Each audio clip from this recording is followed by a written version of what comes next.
Upon signing such a legal document, you are indirectly waiving your rights under the Constitution and lowering your status to that of a corporation that is created with the same exact name as you. The only way to reconcile your true name from the name of the corporation is to take notice that the corporation has its name in all capital letters. This is known as capitis diminutia maxima. You may take notice that your driver's license, birth certificate, social security card, insurance cards, and more use all capital letters to legally represent the corporation with your name, not you. The corporation is known as an artificial person, whereas you, the human being, are known as a natural person. This deception goes even deeper when it comes to the courts that we attend. When showing up to court, you will notice that there are seats for witnesses behind a wooden fence or barrier. The defendant must cross through the entrance to the other side of the barrier where the plaintiff and judge sit. This act symbolizes the boarding of a ship. At this time, business can be conducted in maritime admiralty law. The judge, acting as captain or banker, is responsible for settling the balance between the two sides. This is why there is always a monetary value involved in any court case. The captain is simply dealing with banking and merchant disputes. Once the balance is paid, the case is closed. To turn the court case away from admiralty law where your rights are not protected, you must avoid agreeing to represent the artificial person. This is done by stating that you are the natural person. You don't have a first or last name because those imply corporate title.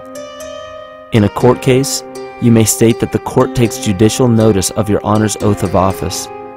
Every judge must take an oath of office to practice law, yet you must make it clear to the court and the jury that the judge is acting as judge and not banker. Remember that you are a natural human being of the earth. You are not governed by anything but your own consciousness. Laws are created within a society. The society that created the laws we see being enforced today is called the Law Society. Yet the most beautiful part of this entire deception is the fact that we are not part of the Law Society, so their laws do not apply to us. Judges, lawyers, and law enforcement officers, they're all part of a society. Within that society, they've created their own language that's deceptively similar to English. They have these little things called statutes, acts, and regulations that seem like laws, but they really only apply to those within their society. So that basically means all the traffic violations, minimum age requirements, and everything except for damage to another person or their property doesn't really apply to the natural person. Laws only apply to those within the Law Society. The game being played is an illusion. You can simply choose to open your eyes and reclaim the freedom that you were born with, bound by nothing but the limits of your imagination.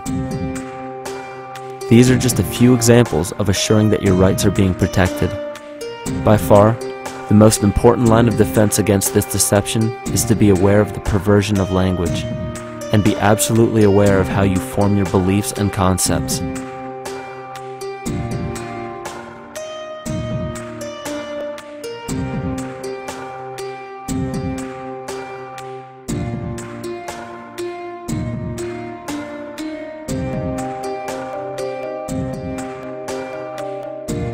In all forms of the perversion of language, there is a mirror reflection of this in the microcosm of the psyche.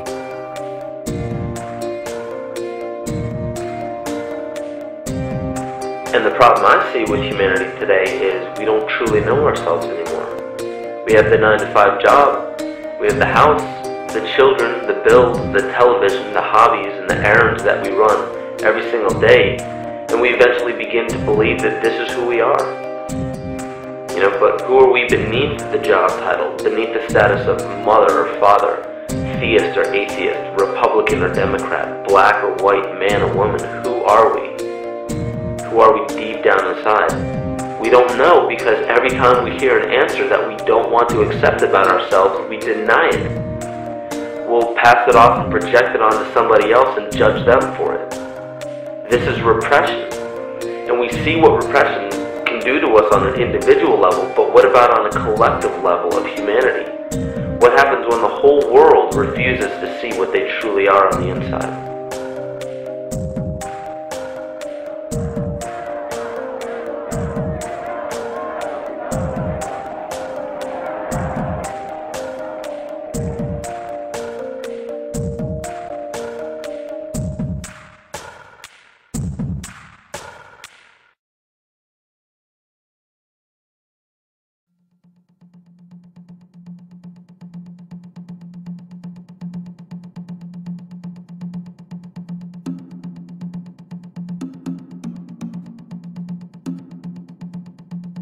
Carl Jung discovered that there is a collective unconscious connected to all humans, meaning that the whole of humanity shares a single mind with one another.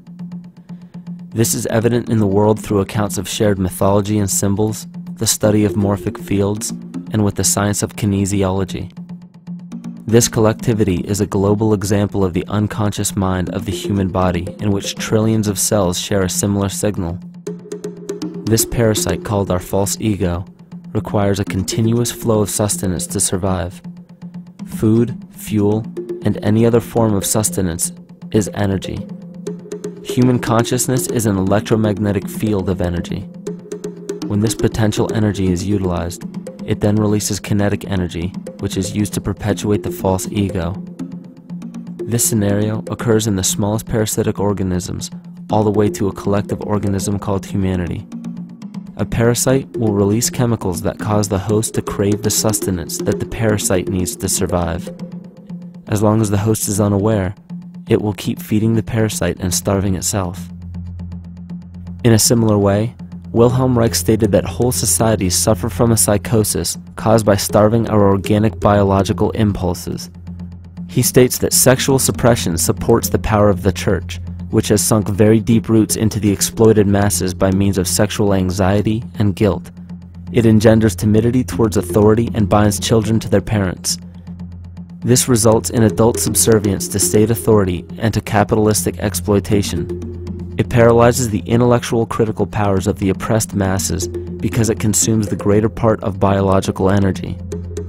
Finally, it paralyzes the resolute development of creative forces and renders impossible the achievement of all aspirations for human freedom. In this way, the prevailing economic system, in which single individuals can easily rule entire masses, becomes rooted in the psychic structures of the oppressed themselves.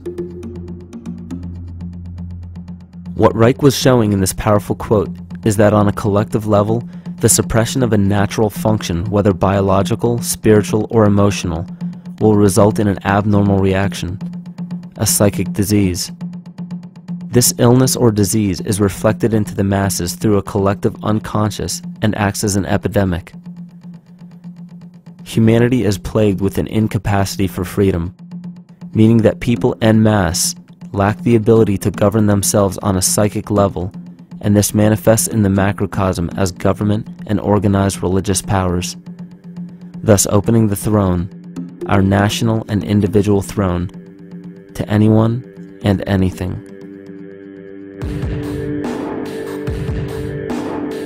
Enter the infamous rulers of the earth, the patriarchs of civilization, political, social, economic, and spiritual dictatorship, psychic tyranny. This simple illness within our psyche, this lack of responsibility and neglect of basic human freedom, has made way for every tyrant that has ever held rule over people on this planet.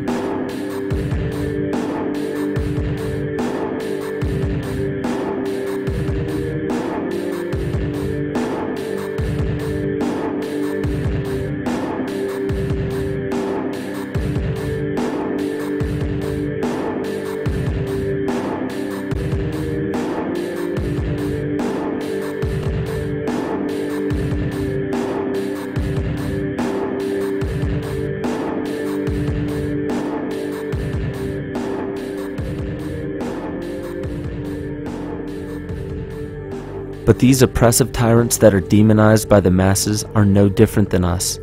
In fact, they are one with us.